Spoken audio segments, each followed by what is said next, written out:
Mr. President, we have a national emergency. This is one of the things that we can shoot first and ask questions later. Normally you can't do that.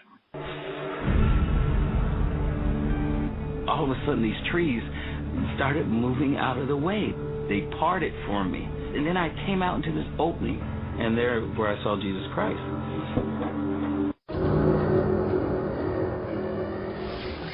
Back in 1927, an American socialist, Norman Thomas, 6 times candidate for president on the Socialist Party ticket, said the American people would never vote for socialism. But he said under the name of liberalism, the American people will adopt every fragment of the socialist program. He is more imminent. James Madison, in 1788, speaking to the Virginia Convention, said, "Since the general civilization of mankind, I believe there are more instances of the abridgment of the freedom of the people by gradual and silent encroachment of those in power than by violent and sudden usurpations." When men were free. Broadcasting live from a secret location buried deep below the earth, you're about to make a connection to the signs of the times. W. Dean Shook is live on the air right now.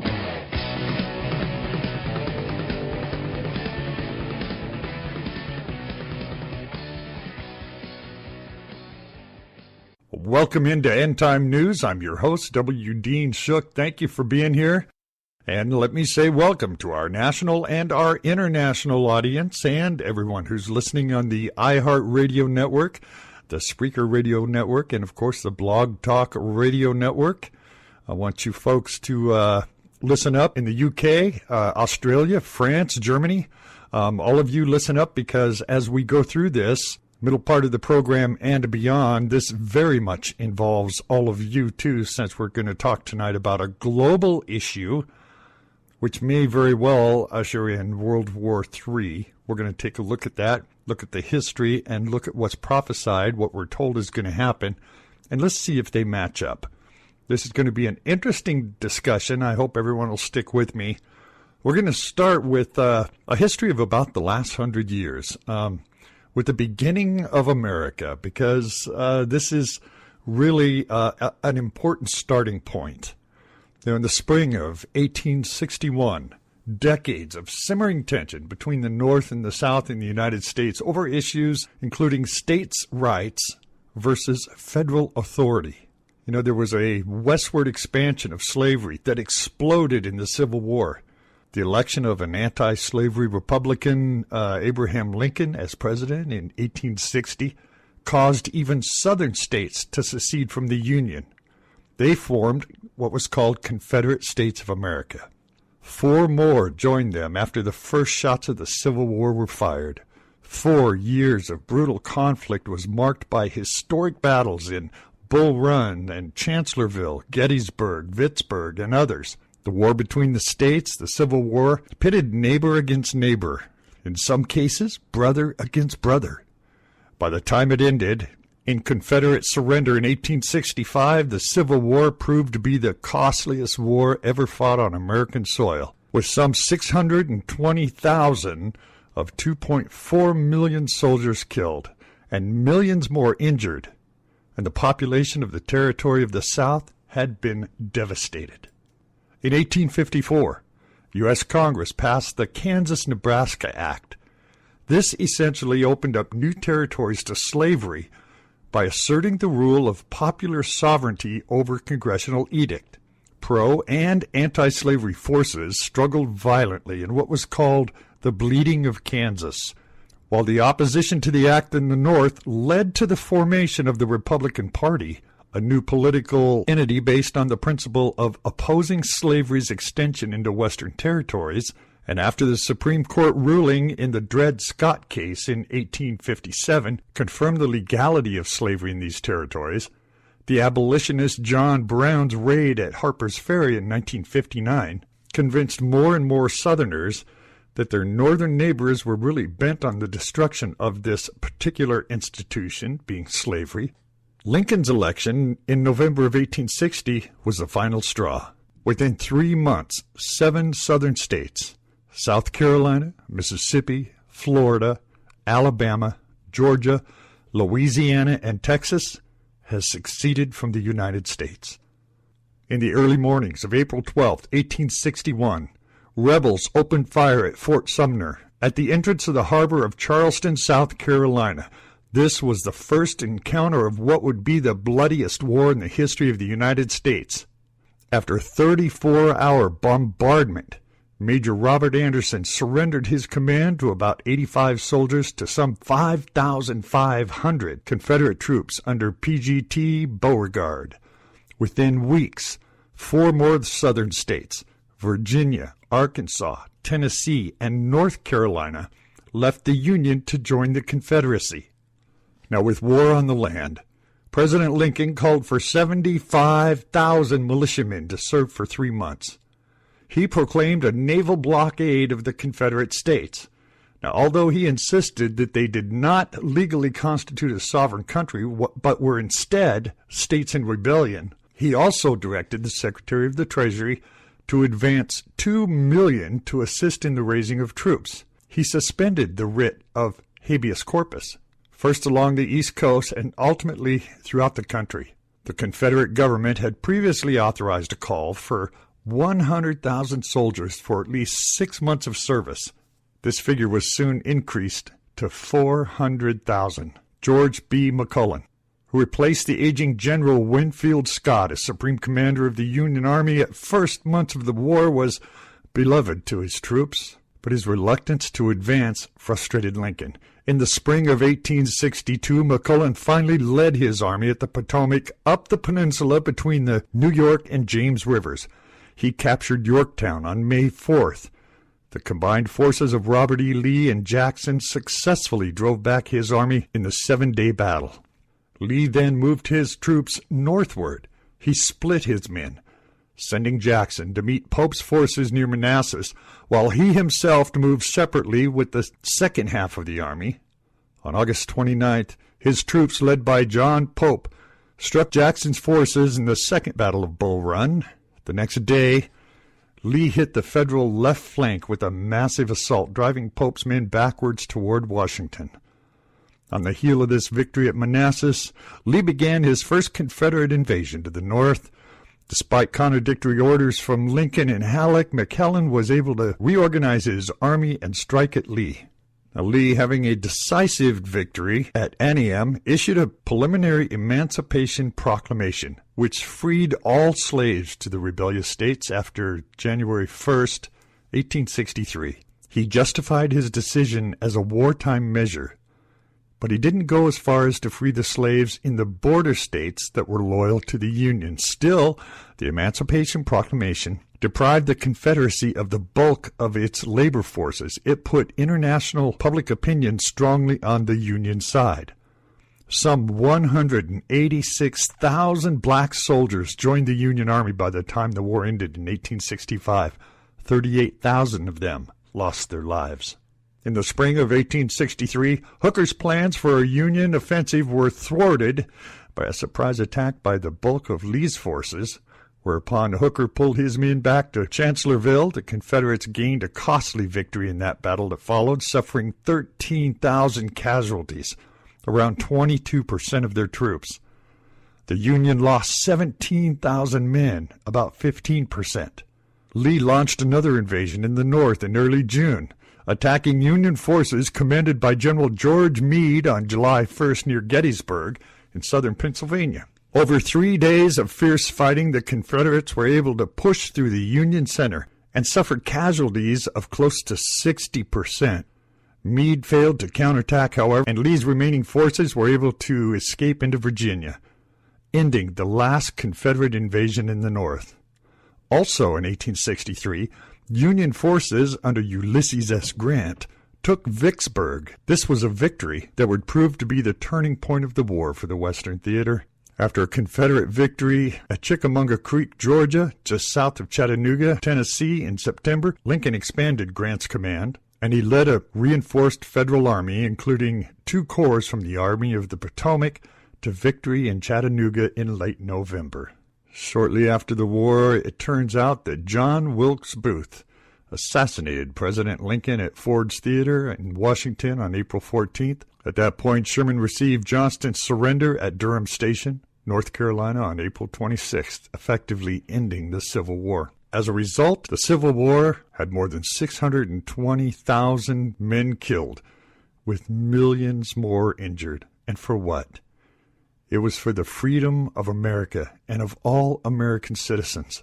It was for the Gettysburg Address and our Bill of Rights.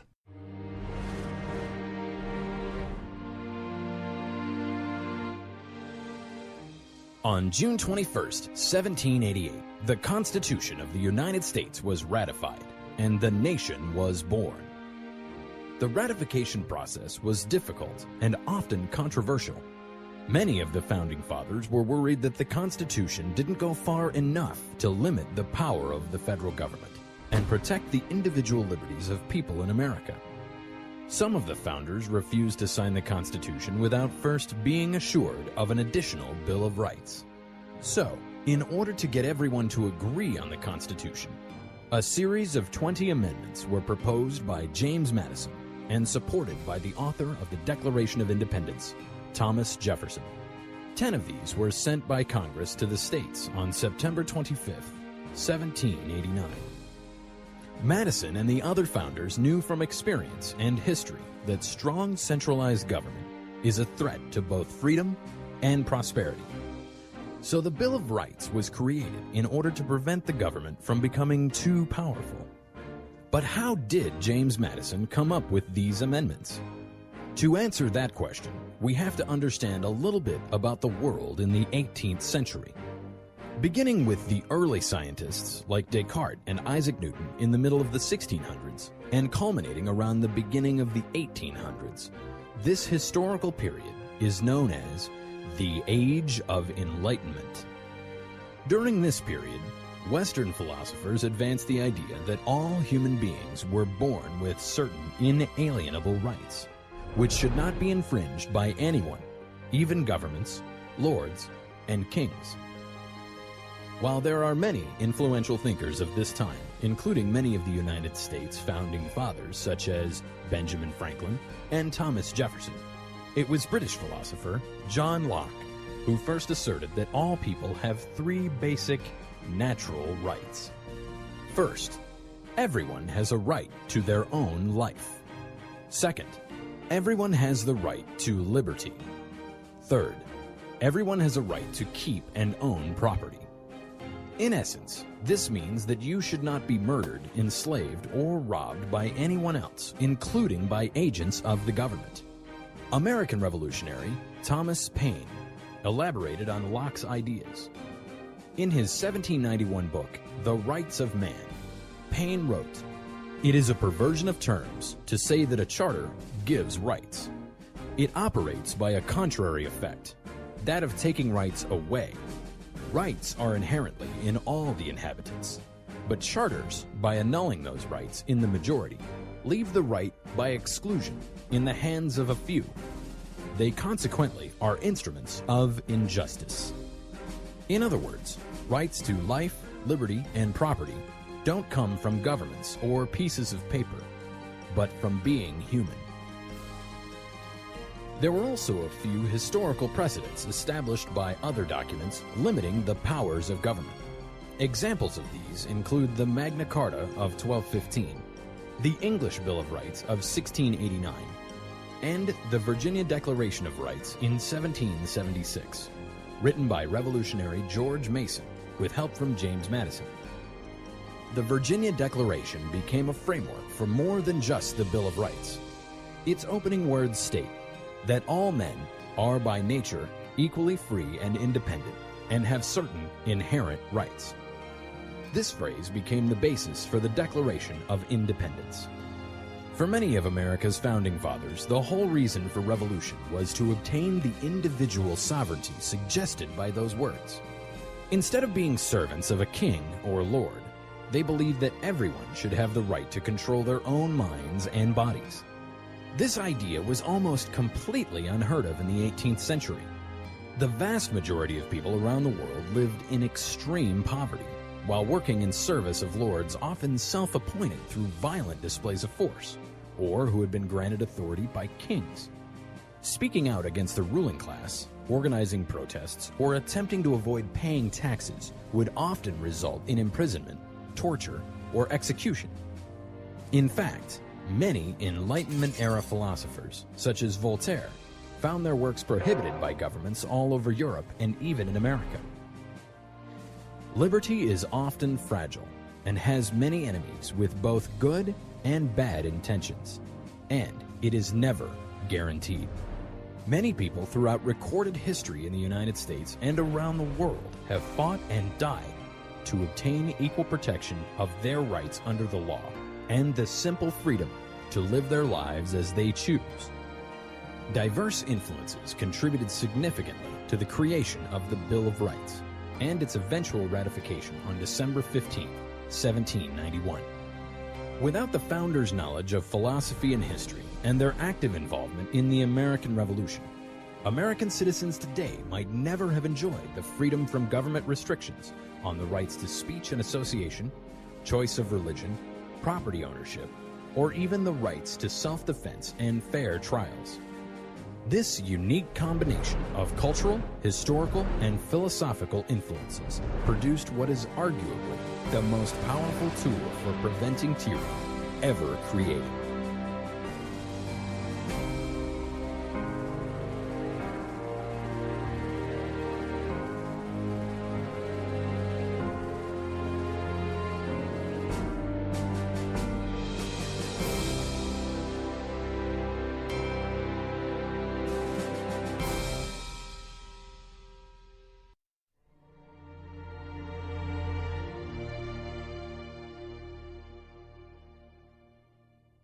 Amendment 1.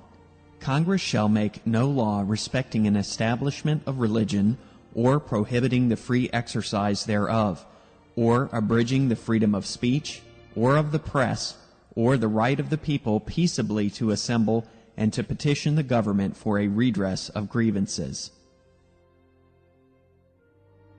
Amendment 2. A well-regulated militia, being necessary to the security of a free state, the right of the people to keep and bear arms shall not be infringed. Amendment 3. No soldier shall, in time of peace, be quartered in any house, without the consent of the owner, nor in time of war, but in a manner to be prescribed by law. Amendment 4. The right of the people to be secure in their persons, houses, papers, and effects against unreasonable searches and seizures shall not be violated, and no warrants shall issue but upon probable cause, supported by oath or affirmation, and particularly describing the place to be searched, and the persons or things to be seized. Amendment 5.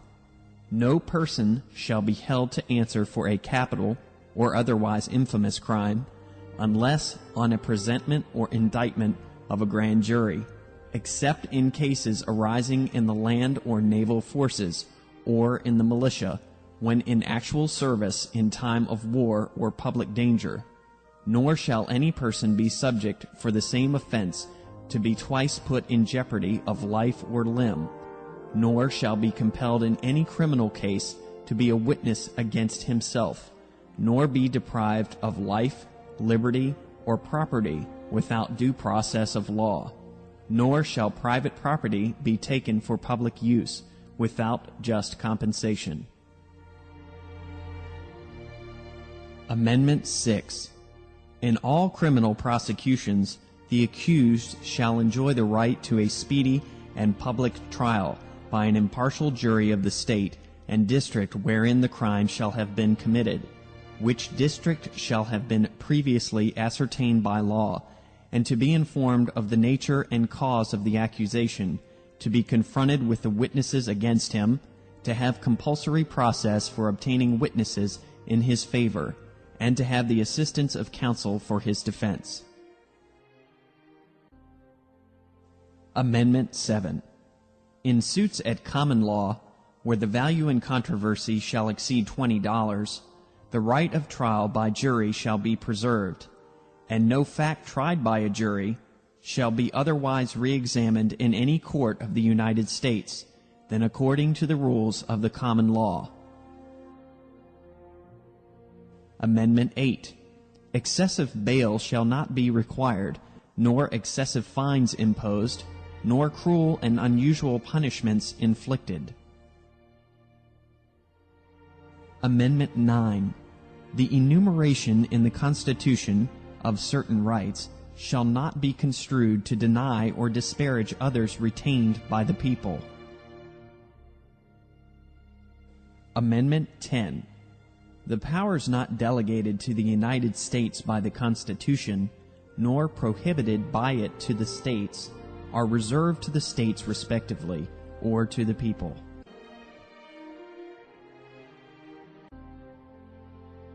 Fact is, it took a civil war right here in America to establish our foundation for freedom, a foundation that stands today. And America being established, it all begins, because freedom is not free. There were many more wars to preserve our freedoms.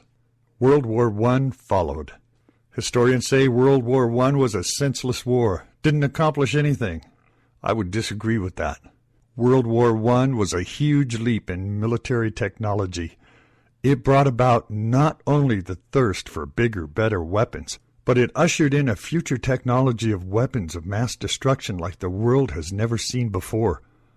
From World War I and beyond, war would never be the same. War was now more ruthless and more brutal as any war in the past. World War I also polarized the sovereignty of many countries, and this is important, and you'll see why here shortly. It put into place ideologies that would bring more wars in the future. The Associated Press ranked World War I as the 8th most important event of the 20th century.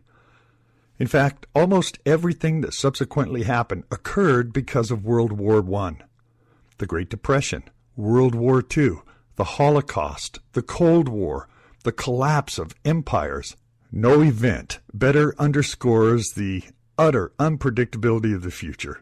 Europe hadn't fought a major war for 100 years, a product of miscalculation, misunderstanding, miscommunication. The conflict might have been averted at many points during the 5 weeks up to the beginning of World War I. World War I destroyed 4 empires: the German, Austro-Hungarian, the Ottoman, the Romanov, and it touched off colonial revolts in the Middle East and Vietnam. World War I shattered America's faith in reform and moral crusades. World War I carried far-reaching consequences from the home front, including prohibition, women's suffrage, and a bitter debate over civil liberties. Again, America is fighting for its freedom. World War I killed more people, 9 million combatants and 5 million civilians, and cost more money, $186 billion in direct costs, and another $151 billion in indirect costs. This was more than any other previous war, even the Civil War. How did America get involved in World War I? Isolation was a long American tradition. Since the days of George Washington, Americans had struggled to remain protected by the mighty ocean of its borders.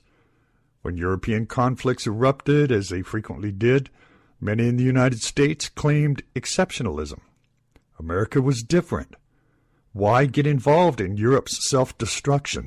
When the Archduke of Austria-Hungary was killed in cold blood, it ignited the most destructive war in human history. The initial reaction in the United States was to be expected for neutrality. As a nation of immigrants, the United States would have real difficulty trying to pick a side, despite the obvious ties that the citizens had with Germany and Austria-Hungary as their parent lands. Support of either allies or the Central Powers might prove divisive, so America chose to stay neutral. Well, in the early days of the war, as Britain and France struggled against Germany, American leaders decided that it was in the national best interest to continue trade with all sides just like before. They said a neutral nation cannot impose an embargo on one side or the other and continue trade with one and not the other and retain its neutral status. On top of that, the United States merchants and manufacturers feared that a boycott would cripple the American economy. Great Britain, with its powerful navy, had different ideas. A major part of the British strategy was to impose a blockade on Germany. American trade with the Central Powers simply could not be permitted. The results of the blockade were astonishing.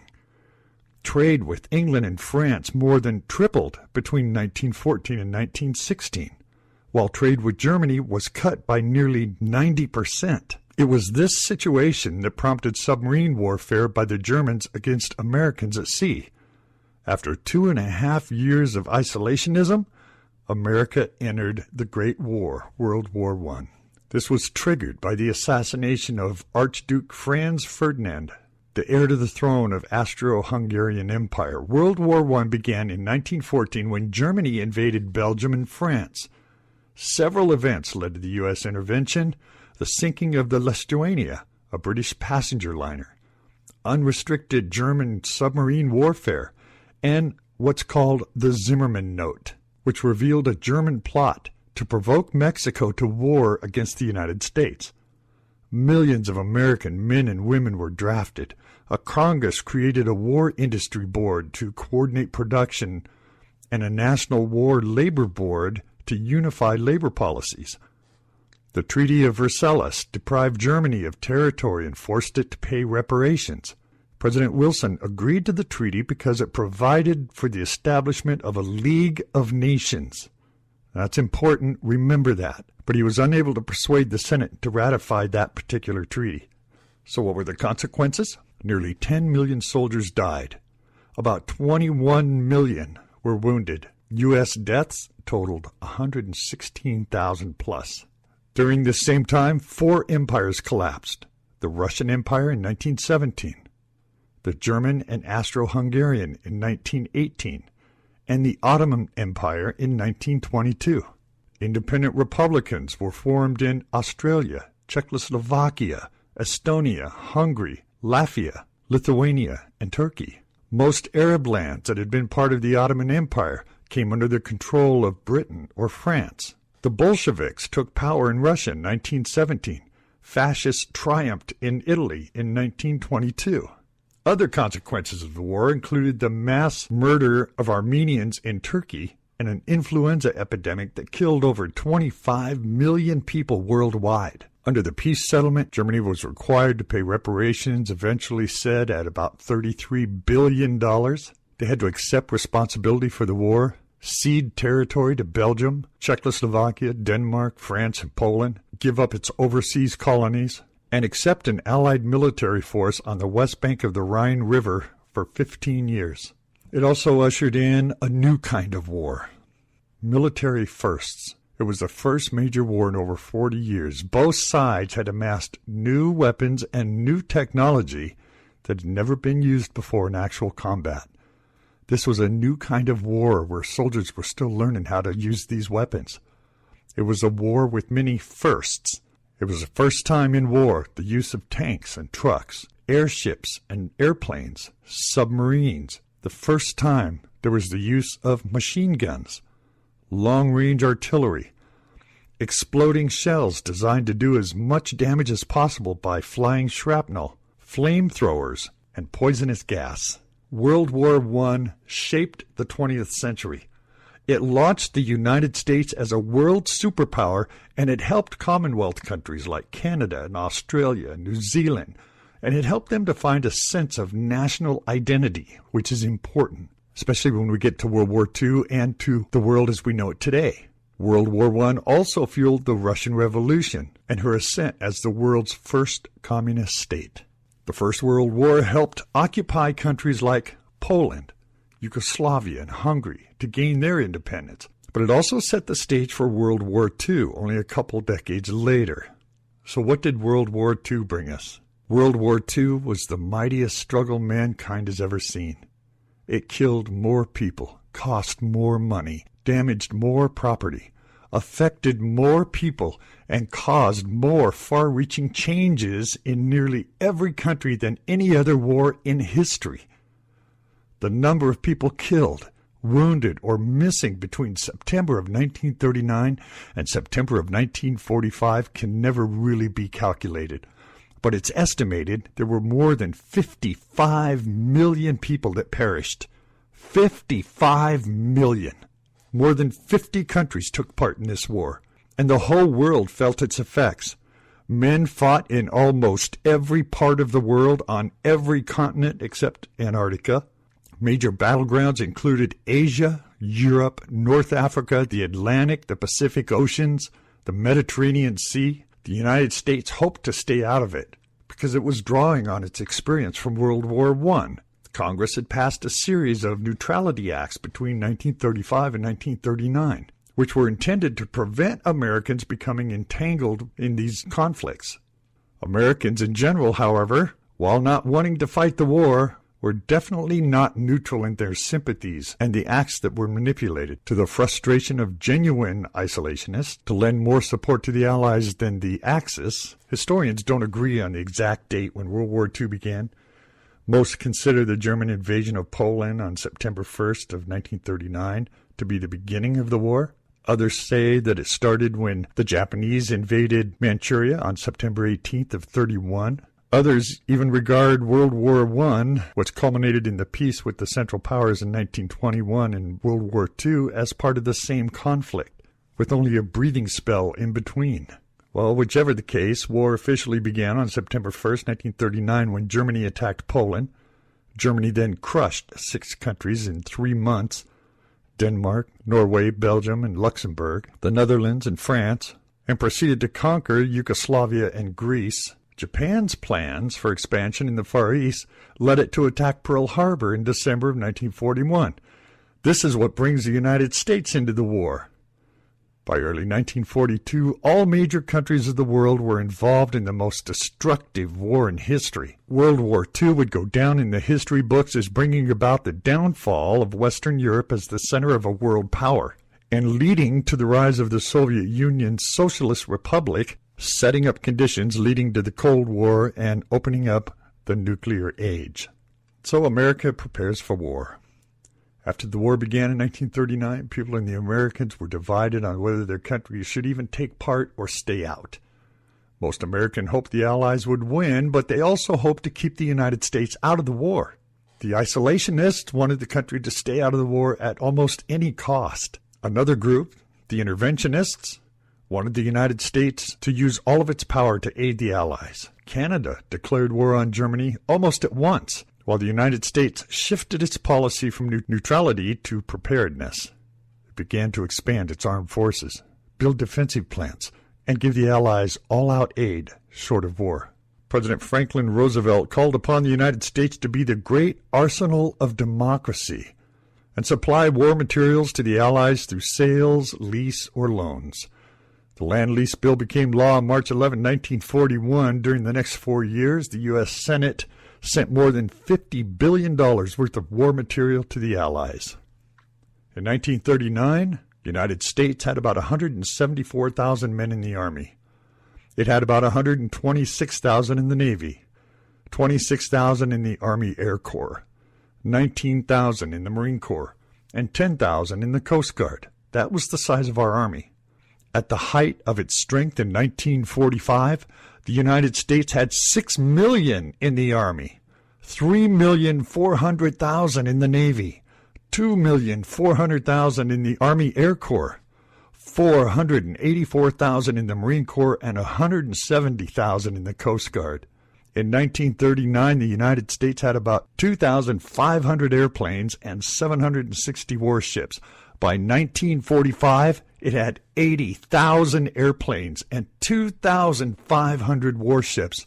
The United States used draft laws to build their armed forces. The United States Selective Service Act became the law September 16, 1940. Thousands of women served in the Army's Women Army Corps, the WACs, and Navy equivalent, the WAVES, standing for Women Accepted for Volunteer Emergency Services.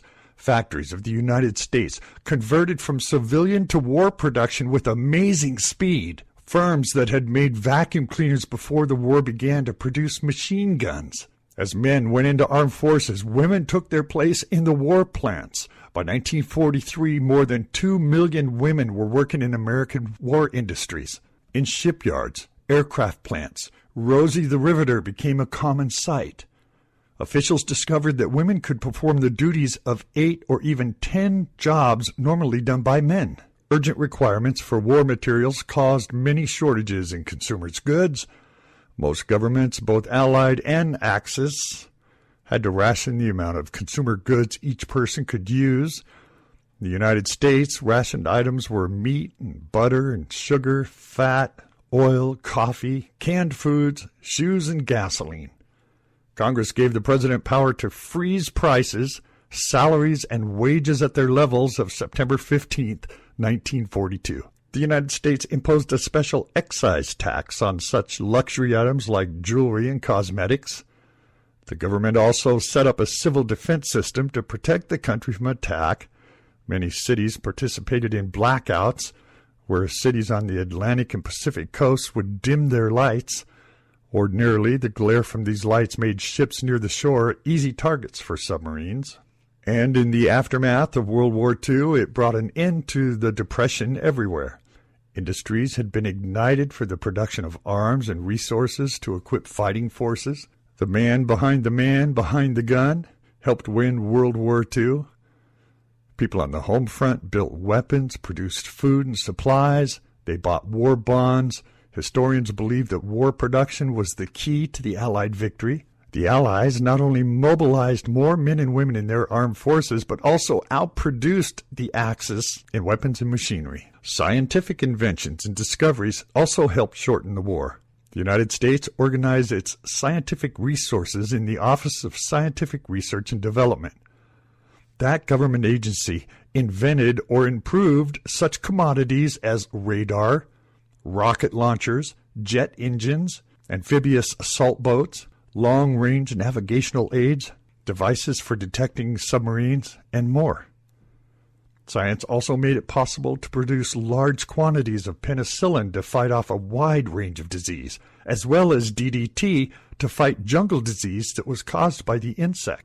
The war also solved problems, but it created many others. Germany had been the dominant power of the European continent, while Japan had held that role in Asia. The defeat of World War II left open positions of leadership. The Soviet Union moved quickly to replace positions as the most powerful country in Europe, also aimed at taking Japan's place as a dominant power in Asia. Turns out the communists under Mao Zedong affected the forces of Chiang Kai-shek and took over mainland China by the fall of 1949. With China, France, and Great Britain devastated and financially exhausted by the war, the United States and the Soviet Union became the two major powers of the world. Well, the Allies were determined not to repeat the mistakes of World War I, where Allies had failed to set up and organize and to enforce a peace until World War I ended. In June of 1941, 9 European governments in exile joined with Great Britain and the Commonwealth countries in signing the Inter-Allied Declaration, which called for nations to cooperate and work for lasting peace. So in 1944, an idea emerged to create a post-war international organization. Hence, the United Nations was born on October 24, 1945. Its first 5 sessions were held the following January in London. Also in 1945, the world changed again, this time with prophetic implications that the world had never seen. The atomic bomb, or the A-bomb, derives its explosive force from the release of nuclear energy through the fission, that's the splitting, of heavy atomic nuclei. The first atomic bomb was produced at the Los Alamos, New Mexico laboratory and successfully tested on July 16, 1945. This was the culmination of a large U.S. Army program that was part of the Manhattan Project. It was led by Dr. Robert Oppenheimer. It began in 1940, 2 years after the German scientists Otto Hahn and Fritz Strassmann discovered nuclear fission. On August 6, 1945, an atomic bomb was dropped on Hiroshima with an estimated equivalent explosive force of 12,500 tons of TNT, followed 3 days later by a second, more powerful bomb on Nagasaki. Both bombs caused widespread death, injury, and destruction. And for the first time in human history, a powerful end-time prophecy could now be realized. Let me give you 3 of those. 2 Peter 3:10 says, "The day of the Lord will come like a thief. in which the heavens will pass away with a roar, and the elements will be destroyed with intense heat, and the earth and its works will be burned up. Zechariah 14:12 says, In the last days God will bring a plague, wherewith the Lord will smite all of the people that have fought against Jerusalem. Their flesh shall consume away while they stand upon their feet. Their eyes shall consume away in their holes, and their tongues shall consume away in their mouth, while they stand. Joel 2:30 says, And I will show wonders in the heavens and on the earth, blood, fire, and pillars of smoke. In the original Greek, the word pillar is sometimes used to describe a palm tree. This is the same description as the mushroom cloud that comes from a nuclear blast. Just keep that in mind as we go forward here. Atomic bombs were then developed by the USSR in 1949, Great Britain in 1942, France in 1960, China in 1964. A number of other nations, particularly India, Pakistan, Israel, North Korea, now have atomic bombs and the capability to produce them. South Africa formerly possessed a small arsenal. The three smaller Soviet successor states that inherited nuclear arsenals were Ukraine, Kazakhstan, and Belarus. They relinquished all nuclear warheads, which had been removed to Russia. And just as a point of fact, when the atomic bomb went over Hiroshima on August 6, 1945, 70,000 lives were ended in a flash. These people were vaporized. They were dead before they had the chance to fall down. However, this madness had just begun. That August morning was the day that heralded the dawn of the nuclear age. And with it came more than just the loss of lives. What had happened at Hiroshima was not only that a great scientific breakthrough had occurred and that a great part of the population of the city had been burned to death, but the problem of the relation of the triumphs of modern science to the human purpose of man had been explicitly defined. The entire globe was now to live with the fear of total annihilation. This was the same fear that drove the Cold War, and that fear has forever changed the world of politics. This fear is real, and it's more real today than ever because of the ease of making a nuclear bomb in this day and age sparks fear in the heart of most people on this planet. According to General Douglas MacArthur, he said, "We have had our last chance. If we do not devise some greater and more equitable system, Armageddon will be at our door." The justification for nuclear arms is that every nation has an interest in being at peace with other nations, but there's never been a time when the world was free from this scourge of war. So peaceful nations must have enough military force at their disposal in order to deter or defeat the aggression of rogue nations. Finally, we can never forget the axiom of Edmund Burke, who said the only thing necessary for the triumph of evil is for good men to do nothing. World War II took the lives of more people than any other war in history. Eastern Europe and East Asia suffered the heaviest losses. Germany and the Soviet Union and the nations that had been ground between them may have lost as much as 1/10 of their population. World War II eclipsed the Civil War and World War I and had become the most expensive war in history. It's been estimated the cost of the war totaled between $1 and $2 trillion, and the property damage amounted to more than $239 billion.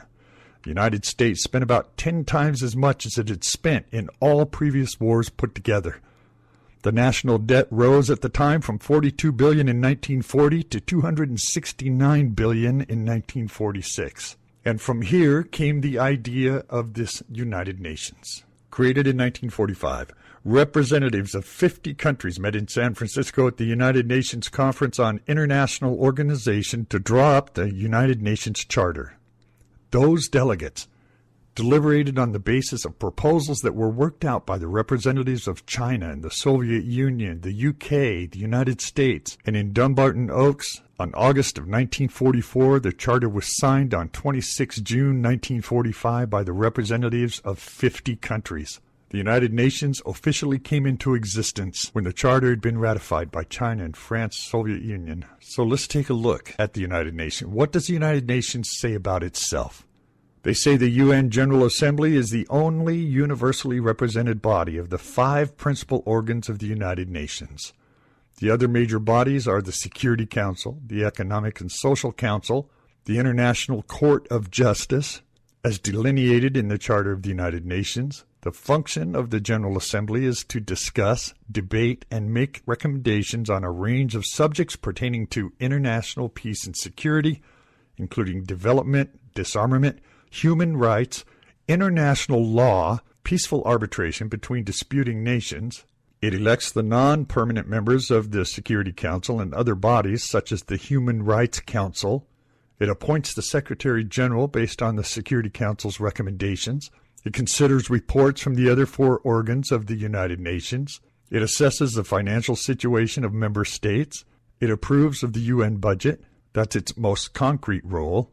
The Assembly also works with the Security Council to elect the judges of an international court of justice. Now, this is what the United Nations says about themselves.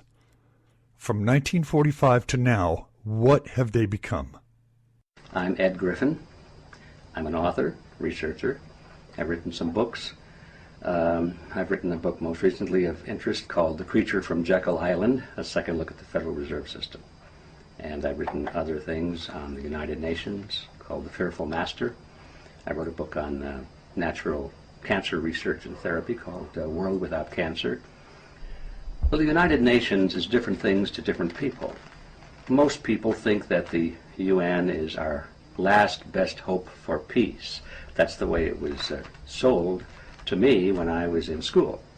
It was offered as an organization where different nations could come together and work out their problems and their grievances in a peaceful manner and be a means of reducing world conflict and increasing the economic prosperity of all of the member nations and all of these wonderful things.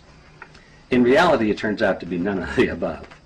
In reality, the United Nations is the seat of what the member governments hope will become a true world government. It's to be a government. And there's nothing inherently wrong with a world government, but we need to ask the question, what kind of a world government is this going to be? If the United Nations were going to be a government based on all of the things they've said it was going to be, peace and prosperity and protecting individual rights and all of these things, I think it'd be pretty hard to oppose it. But in reality, it's being built as a model of collectivism. The political ideology that is inherent in the United Nations is collectivism. It's a word that probably needs to be defined for our purposes here, but in general, it means a totalitarian system, a system of concentration at the top and the people being at the bottom being ruled from above. Not that the people have any voice in determining the direction of their government or the world, but they are to be told what the direction is, and they're to be told to follow it.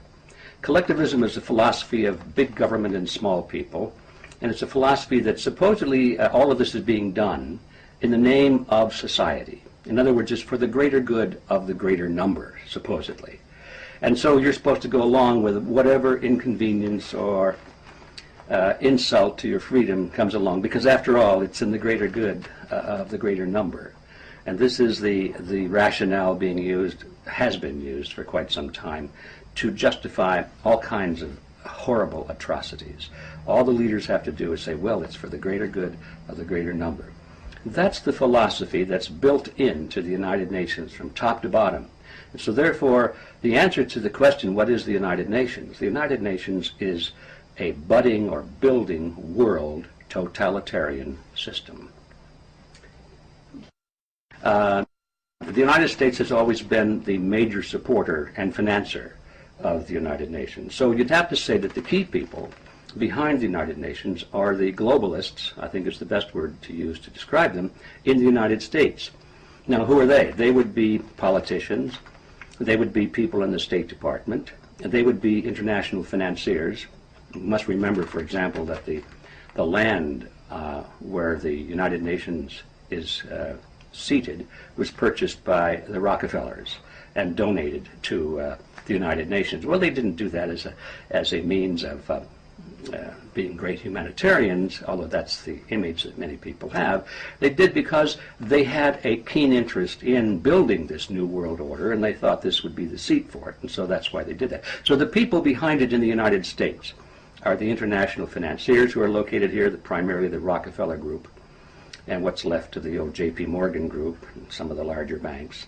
But primarily, you find most of these people in an organization that is not well known, but definitely very important. It's called the Council on Foreign Relations. It's a group in the United States with about 4,000 members at the most. And yet these people, number one, are all dedicated to building a new world order, a global government, based on the model of collectivism. And number two, you find them at the tops of most of the important organizations in this country. You find them in government. About half of our presidents and vice presidents and just about all of our secretaries of state and secretaries of defense and heads of the CIA and the FBI and all of the important positions in government. If you look at who these people are over the years, they're members of this Council on Foreign Relations. Most of the great universities they have as their president or their board of directors dominated members of the Council on Foreign Relations. The news channels, ABC, CBS, NBC, the Turner Broadcasting System, Murdoch. I mean, Murdoch is a well-known member of the Council on Foreign Relations. So all of these major power centers of society are in the hands of this small group, under 4,000 members. And so you ask who's behind it. If you want a list, that's a good place to start. Write to the Council on Foreign Relations office in New York, as I have done every year, and I ask for a membership report or an annual report. And on the back of each report, they proudly list all of their members. So that's where you find who is behind the United Nations. That's a hard word for many people to accept, or a phrase, to accept that we have an internationalist elite. A lot of people believe that, in this country, we're the masters of our own political destiny. We don't have an elite. Maybe we have some rich people. Yes, we have some powerful people. But the idea of an elite or an international elite is foreign to the thinking of a lot of Americans. But the truth is we do have one. And their intention is to, number one, maintain their positions of being the elite, having vast power and control and financial wealth. And number two, to extend it to the international level. We have these international elites, we call them international, but basically they're housed in each nation. We have them in England and France and the United States and Germany and so forth. And now the big move among these people is to coalesce into a true international elite, whereby they will be operating through the governmental power of the United Nations. Now they really have clout, because there's no nation in the world that can escape their power, because the way these people work is that if they want to accomplish something, if they have an agenda, let's just pick one at random, disarmament, or another one, population control, or something like that. As it is now, they have to convince each of the respective nations and their governments to implement those agendas. But once you have a true United Nations with true governmental power, with real military forces, and once you have turned over to these agencies of international power control over your armies and over your air force and over your weapons of mass destruction, you have created a global government which is cannot be challenged by any nation whatsoever. So now these international elites do not have to worry about convincing the governments in each part of the world. As long as they control the center of this power, which is the United Nations, they therefore can control the world. It's a very heady wine, I'm sure, but that's what their objective is. But the obligation of the United States to the United Nations on a legal front has become entwined in these things we call treaties. So if you're talking as a globalist or as an internationalist and you want to see the building of this new world order, you would say that our obligation to the United Nations is legal and it's binding because the United Nations has the status of a treaty.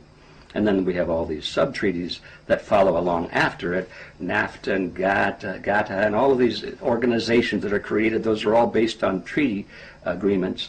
And so piece by piece, they've been weaving this fabric around us, like the little silk threads that the Lilliputians wrapped around, Gulliver, Gulliver's Travels. I mean, any one thread you could break, but Gulliver woke up one morning and he had these thousands of little threads around his body, and although he was a giant compared to them, he could not move. They had captured him. So I think that's basically what's going on. And in that sense, we have this obligation to the United Nations because we're being bound down by thousands of treaties, and it's destroying our independence. And, of course, this is the foundation for the United States Agenda 21 Climate Change Initiative. What does Agenda 21 have to do with this? Well, according to the Urban Climate Change Governance Survey, it's a report of 350 participating cities across the globe. Preparations for climate change are being added into basic urban planning, along with economic development priorities. The report claims that 75% of cities worldwide now tackle climate change issues as a mainstream part of their planning, climate change mitigation and climate adaptation. That is, they're trying both to reduce emissions and greenhouse gases and to adapt to long-term changes that are already in motion.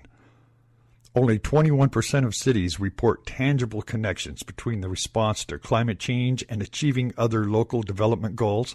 But last year, Beaverton, Oregon became one of the first of 100 cities across the nation to be indoctrinated into the Obama administration's Revitalizing Roundtable initiative to collaborate local government leaders throughout the U.S. and federal program leaders with senior officials from federal agencies, all part of Agenda 21.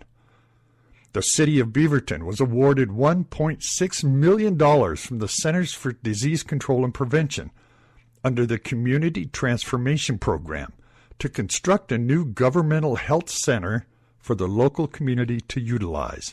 Now, in conjunction with the Beaverton Urban Development Agency, Beaverton city officials are expecting to be granted more funds from the EPA's Smart Growth Technical Assistance Grant Program. Senator Suzanne Bonamici praised officials from the city of Beaverton for their participation in the initiative for sustainable revitalization.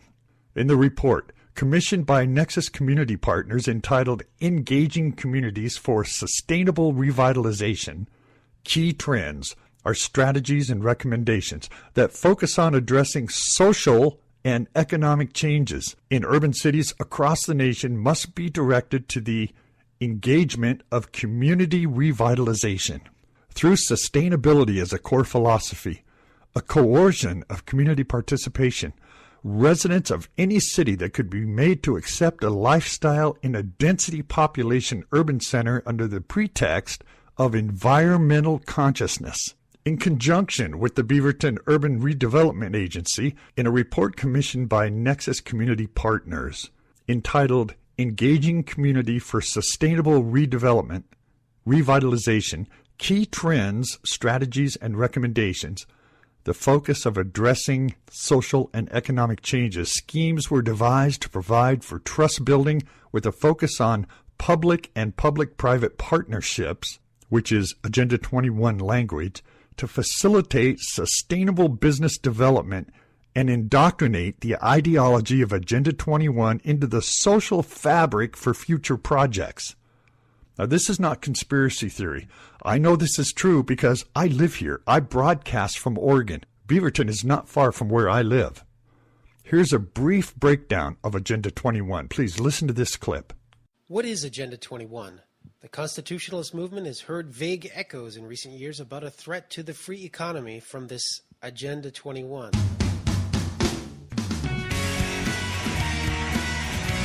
Well, Agenda 21 is not new. The New American Magazine and its affiliate, the John Birch Society, were one of the few constitutionalist organizations that was present when it was drawn up back at the 1992 Earth Summit on Climate Change in Rio de Janeiro.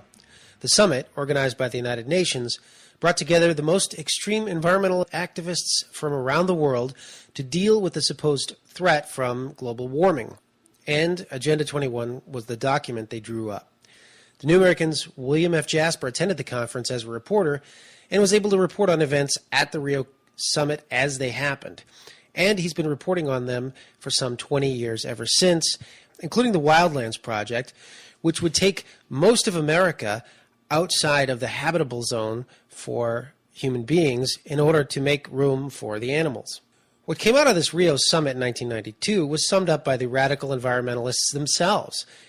And one United Nations-approved introduction to the Agenda 21 document claimed that, quote, effective execution of Agenda 21 will require a profound reorientation of all human society, unlike anything the world has ever experienced, a major shift in the priorities of both government and individuals, and an unprecedented redeployment of human and financial resources. This shift will demand that a concern for the environmental consequences of every human action to be integrated into individual and collective decision-making at every level. The document leaves no one alone, stating, quote, there are specific actions which are intended to be undertaken by, in short, every person on Earth. What it means for Americans is more than just an end to fossil fuels. It means a lower standard of living. And the strategy for implementing Agenda 21 was a much broader strategy than ever attempted by the environmentalist movement. They sought global treaties and national legislation, as in the past. They also sought to shame individuals and corporations into changing their behavior on a voluntary basis. That, too, was not new. But they also began fighting for what is called soft law changes to consumers' living standards. Soft law is the use of centralized governments to bribe with aid or regulations either smaller governmental subunits, such as states and localities, or private companies for following ever more stringent eco-standards with tax breaks or outright cash aid. On the state and local level, the push for soft law is led by the International Council for Local Environmental Initiatives, or ICLEI, which had been founded a couple of years before the Rio Summit. More than 1,000 state, county, and municipal government organizations around the world are ICLEI members and are pushing this radical environmentalist agenda with bribes and stiffer regulations. In many American towns, local officials boast about the impact of ICLEI in the form of putting state rebate checks on display for properly following new environmentalist incentives. For example, John Birch Society New England Regional Director Hal Shurtleff was able to point out that here is what's disturbing. Here is a check made out to the city of Newburyport from Massachusetts Executive Office of Energy and Environmental Affairs. And why is this check on display? Well, this is the second such check that I have found in a city or town that belongs to the ICLEI, International Council on Local Environmental Initiative, which is a government-to-government entity, unconstitutional on its face, and their goal is to implement Agenda 21, what they call soft law, that came out of the Rio Conference in 1992.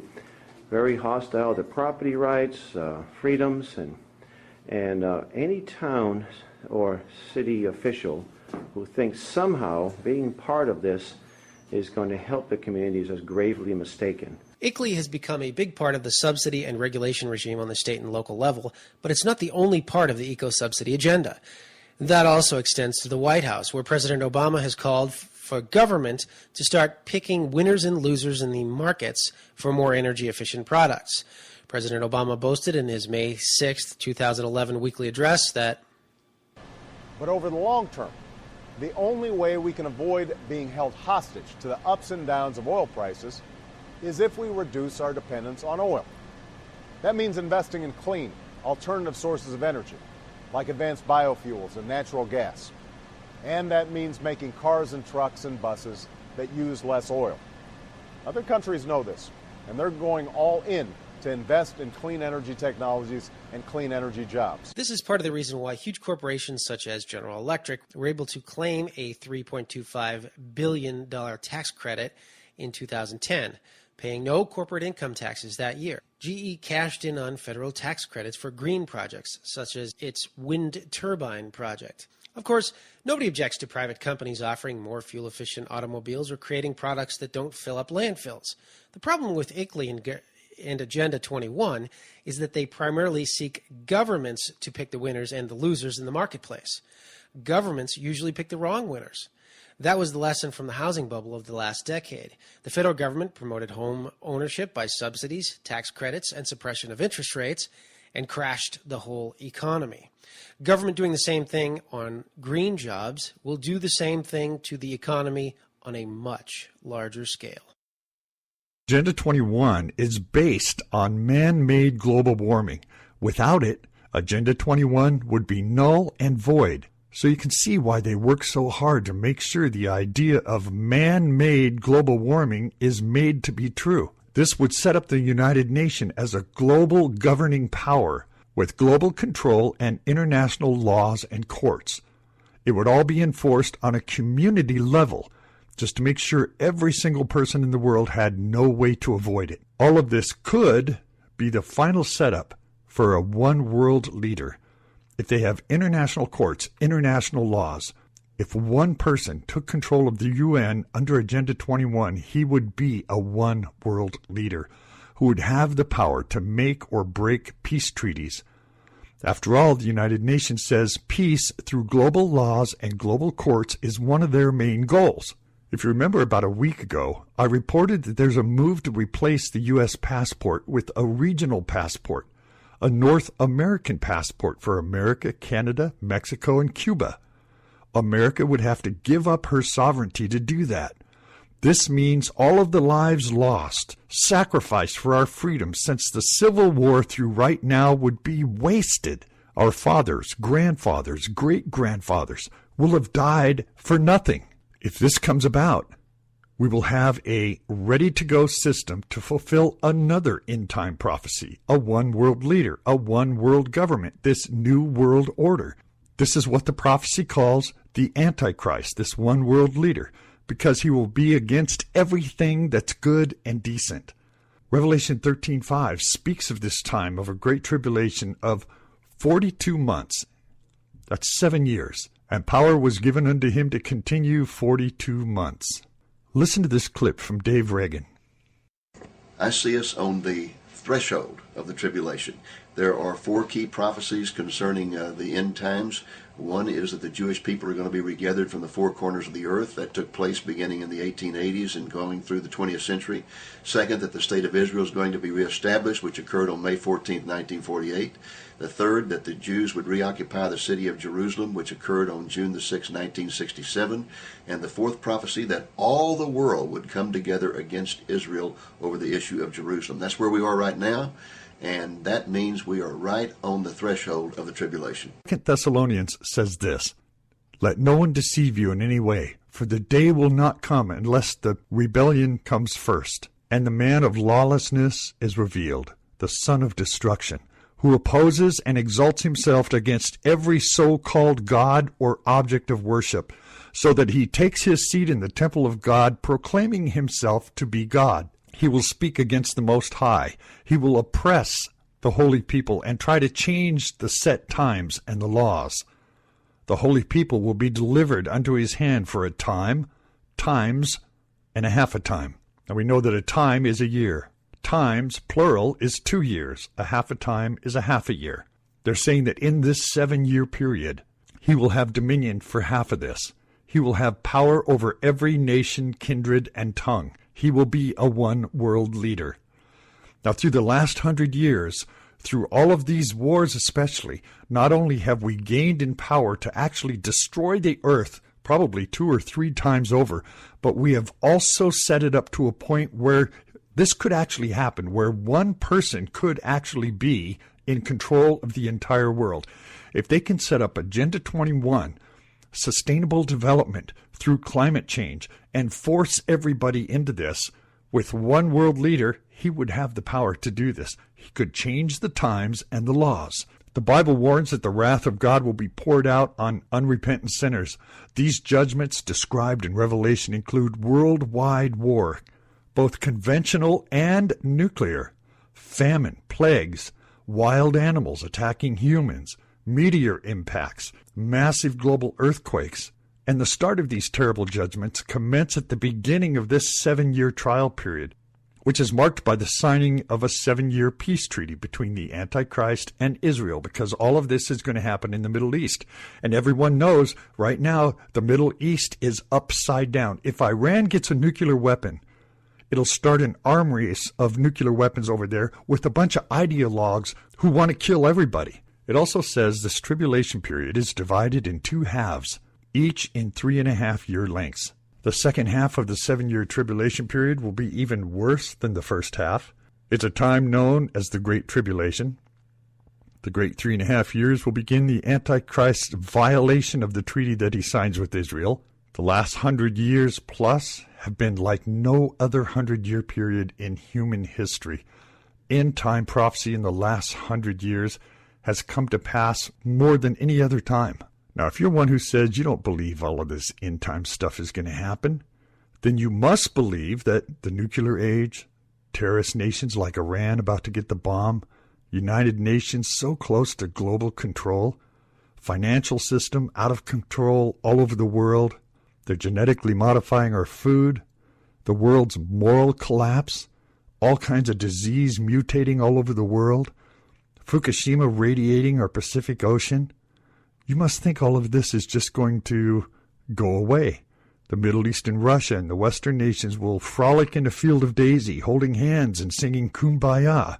Don't worry, everything will be fine, right? I think that's fear and refusal to accept the world the way it is. All of this is leading somewhere. This is something to think about. And we will cover more of this in future programs. In the meantime, you can contact me at contact@wdeanshook.com. The homepage is wdeanshook.com. You can get me on Twitter. That's wdeanshook. Facebook is wdeanshook. And don't forget to download the End Time News app. You can get it for your Android at Google Play, or you can get it for your iPhone in the App Store. It's absolutely free. Download it today and stay connected to the Signs of the Times. I'll see you on our next program, and think about what we talked about today. Thank you. You can get these full stories and more at wdeanshook.com. That's wdeanshook.com.